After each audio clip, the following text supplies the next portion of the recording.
प्रिय बच्चों, मैं डॉक्टर आनंद प्रदीक्षित इस चैनल पर आपको अपनी प्रशासनिक कहानियाँ सुनाऊंगा जिससे कि आप मोटिवेट हों। मैं एक प्रशासनिक अधिकारी कैसे बना, उसकी पृष्ठभूमि क्या है, मेरे माता पिता ने मुझे कैसे पाला, कैसे प्रेरित किया, विभिन्न व्यक्तियों की क्या भूमिकाएं उसमें रहीं, और फिर प्रशासन में आने के बाद ऐसे कौन कौन से कार्य मैंने किए जिनमें मुझे संतुष्टि मिली और मुझे लगा कि सिविल सर्विसेज में आकर हम बहुत कुछ कर सकते हैं, जनता की सेवा भी कर सकते हैं, अपना जीवन सुधार सकते हैं, अपने परिवार का जीवन सुधार सकते हैं और जनता में लोकप्रिय भी हो सकते हैं। तो आज इसका पहला एपिसोड है ये। बच्चों, मैं इटावा ज़िले के भरथना कस्बे में जन्म लेने वाला एक सामान्य सा बच्चा था।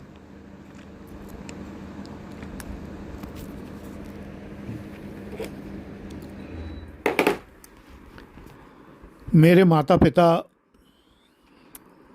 का मैं इकलौता बच्चा था उस समय।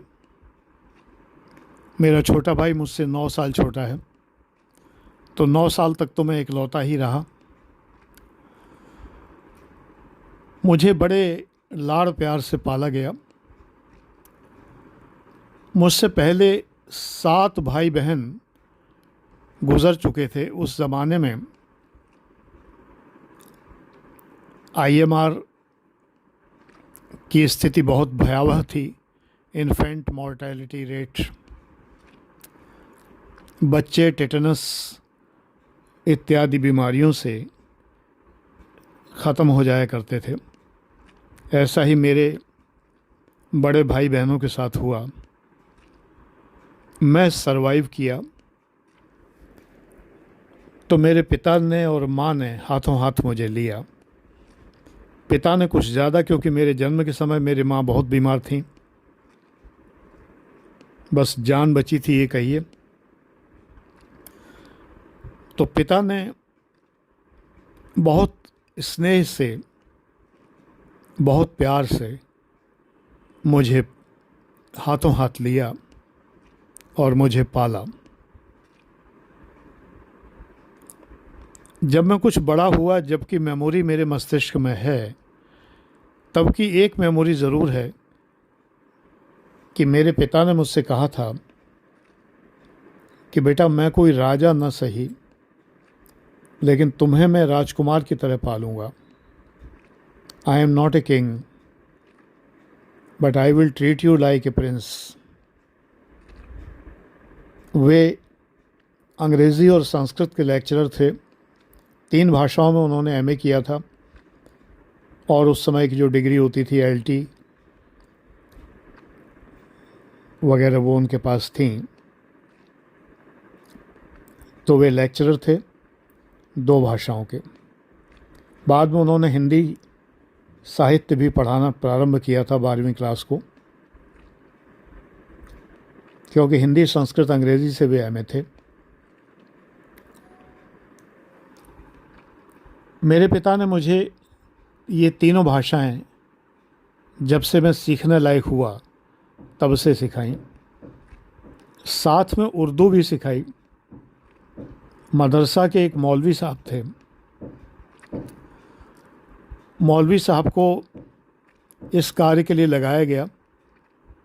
मदरसा के सामने ही स्टेट बैंक ऑफ इंडिया था। वहाँ पर बेंचें पड़ी रहती थीं बाहर। बैंक का टाइम ख़त्म हो जाता था तो वो वरांडा खाली रहता था, मदरसा तो बंद हो जाता था। लेकिन मौलवी साहब मुझे उन बेंचों पर बिठा के उर्दू सिखाते थे। और लगभग 1 साल तक उर्दू मैंने सीखी। मौलवी साहब कोई फ़ीस नहीं लिया करते थे। पिताजी को बहुत मानते थे, कहते थे एक अध्यापक दूसरे अध्यापक से थोड़ी फ़ीस लेता है। और बहुत स्नेह करते थे, बड़े ही भले आदमी थे। मैं समझता हूँ कि एक इंसानियत और भलाई सबसे पहले मैंने मौलवी साहब में ही देखी। जो मैं छोटा सा था, नन्हा बच्चा था, लेकिन इंसानियत और भलाई समझने की तहज़ीब आ गई थी कि वो कितने अच्छे आदमी थे। मैंने उर्दू सीखी। उस ज़माने में कांटे की उर्दू सिखाई जाती थी और एक साधारण उर्दू सिखाई जाती थी। कांटे की उर्दू एक ख़ास कलम से लिखी जाती थी, बड़ी सुंदर लगती थी लिखने में। मैंने कांटे की उर्दू भी सीखी। मेरे पिता ने या माँ ने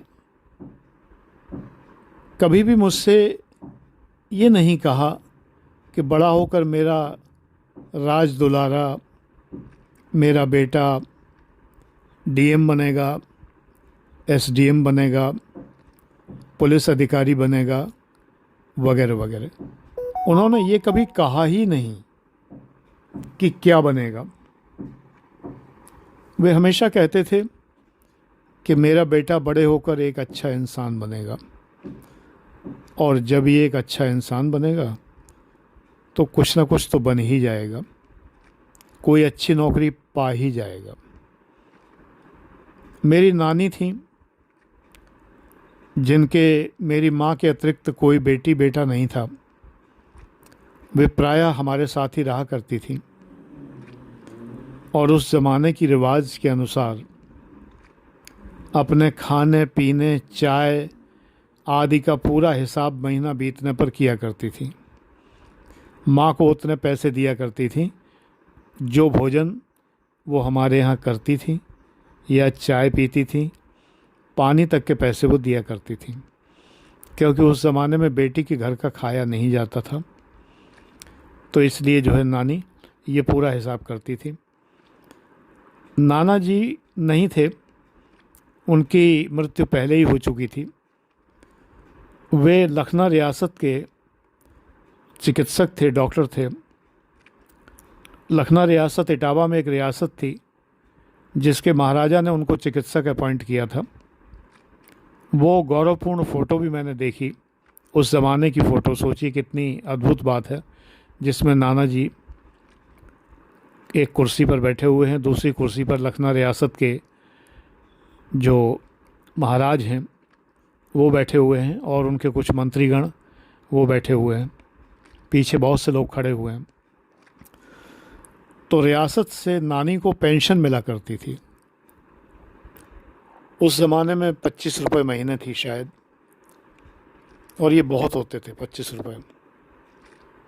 शान की ज़िंदगी गुजारने के लिए काफ़ी थे, क्योंकि नानी अक्सर सिंगल तांगा करके इटावा से भरथना 22 किलोमीटर आया करती थी। सिंगल तांगा यानी अकेली खुद सवारी बैठ के तांगे में। ये बहुत महंगा काम था। उस ज़माने में 2 रुपये लगते थे इसके। वैसे सवारी से आती तो 1 आना लगता था। 1 आना यानी 6 पैसे। तो वे पूरा तांगा करके, जैसे आजकल लोग पूरा ऑटो कर लेते हैं, उसी प्रकार से आया करती थी। नानी की बात मैं क्यों बता रहा हूँ, क्योंकि मेरे मस्तिष्क में प्रशासनिक पद के बीज नानी ने ही बोए। क्योंकि नाना रियासत के डॉक्टर थे, तो कुछ अकड़ और हैकड़ी नाना जी में ज़रूर रही थी। नानी ने वो युग देखा था, इसलिए उन्होंने मुझसे कहना शुरू किया कि ये बच्चा बड़ा होकर 10,000 की तनख्वाह कमाएगा। मैं बता दूं कि उस ज़माने में 10,000 रुपये भारत के राष्ट्रपति का वेतन होता था। मैं कहता था, नानी 10,000 तो भारत के राष्ट्रपति को मिलते हैं, मुझे कहाँ से मिलेंगे? ऐसी कौन सी नौकरी है? नानी कहती थी मिलेंगे ज़रूर, कलेक्टर बनोगे, 10 न मिलेंगे 8 मिलेंगे, कलेक्टर बनोगे, डिप्टी कलेक्टर बनोगे, पुलिस अफसर बनोगे, और इसी में वो एक चीज़ और जोड़ देती थी, रेलवे के गार्ड बनोगे। क्योंकि गार्ड उनके लिए बहुत ऊंची चीज़ हुआ करता था, जो पूरी ट्रेन को झंडी दिखाता था और पूरी ट्रेन उसके इशारे पे नाचती थी। नानी के एक रिलेटिव, उनके जेठ रेलवे में भी थे, इंजन ड्राइवर थे।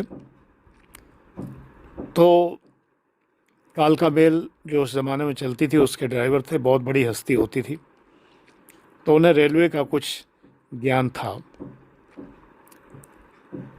लेकिन जो प्रशासनिक पद के प्रति अभिरुचि थोड़ी बहुत है, वो नानी की ही देन है। मेरे माता पिता ने प्रशासनिक पदों के लिए मुझसे कभी नहीं कहा। मेरे पिता सोचते थे कि वो लेक्चरर हैं इंटर कॉलेज में, और बेटा डिग्री कॉलेज में लेक्चरर या प्रोफेसर जैसे कहते थे, आजकल असिस्टेंट प्रोफेसर कहते हैं, तब हम लोग प्रोफेसर ही कहा करते थे। तो प्रोफेसर हो जाएगा, और यही चरम उपलब्धि मानते थे। इससे ज़्यादा उपलब्धि वो नहीं मानते थे, जानते नहीं थे। तो आज तो मैं संक्षेप में ये बात बता रहा हूँ, मैं बड़े इंटरेस्टिंग बातें आप लोगों को बताऊँगा आगे की वीडियोस में। देखते रहिए, ज़्यादा से ज़्यादा सब्सक्राइब करिए और लाइक करिए। प्रशासनिक अधिकारी की डायरी एक तरह से आप पढ़ रहे हैं, आपको बहुत ज्ञान मिलेगा, ये गारंटी है। मेरा ध्यान सदैव ये रहेगा कि मैं आपको कुछ ऐसे थिंकर्स की बातें बताता चलूं जिनसे आपको लाभ होगा। मैं कुछ ऐसी बातें आपको समझाता चलूं जिनसे आप मोटिवेट होंगे। मैं कुछ ऐसी घटनाएं आपको बताऊं जिनको सुनकर आप प्रसन्न होंगे। चलो टाइम पास के लिए ही सही, आखिर आप पढ़ते पढ़ते थकते भी तो हैं। तो जो अच्छे व्यक्ति होते हैं उनका टाइम अच्छी बातों में ही पास होता है। बजाय रील देखने के अगर आप मेरा वीडियो देखते हैं तो आपको निश्चय ही उससे ज़्यादा लाभ होगा। आप एक प्रशासनिक अधिकारी के जीवन के बारे में जान रहे हैं। मैं ट्रेजरी ऑफिसर में सेलेक्ट हो चुका हूँ, काम कर चुका हूँ ट्रेजरी ऑफिसर के पद पर। रीजनल ऑडिट ऑफिसर में सेलेक्ट हुआ, BDO में सेलेक्ट हुआ, डिस्ट्रिक्ट जेल सुपरिटेंडेंट पर के पद पर सेलेक्ट हुआ, और assistant district inspector of schools के पद पर सेलेक्ट हुआ। बहुत से पद मैंने ज्वाइन नहीं किए क्योंकि ट्रेजरी ऑफिसर में ज्वाइन कर चुका था, समकक्ष पद थे तो मुझे छोड़ के जाने की ज़रूरत नहीं थी। लेकिन असिस्टेंट कमिश्नर में जब मेरा सिलेक्शन हुआ सेल्स टैक्स में, तो मैंने ट्रेजरी ऑफिसर का पद छोड़कर assistant commissioner sales tax join कर लिया। ट्रेजरी ऑफिसर होने के पहले मैं प्रोफेसर था, 5 साल में रहा। उससे पहले मैं साइंटिस्ट था, CSIR का, PDF यानी पोस्ट डॉक्टरल फेलो, यानी कि डॉक्टरेट पूरी करने के बाद PhD, जिसे हमारे यहाँ इलाहाबाद विश्वविद्यालय में DPhil कहते हैं, DPhil करने के बाद मैं साइंटिस्ट रहा CSIR का। तो इस तरह बहुत सारी अच्छे अच्छे पदों का इतिहास मेरे साथ जुड़ा हुआ है।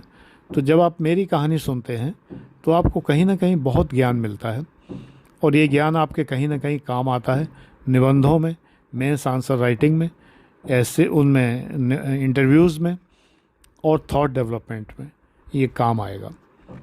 अगले किस्त का इंतज़ार करिए। आज इतना ही। Thank you for watching.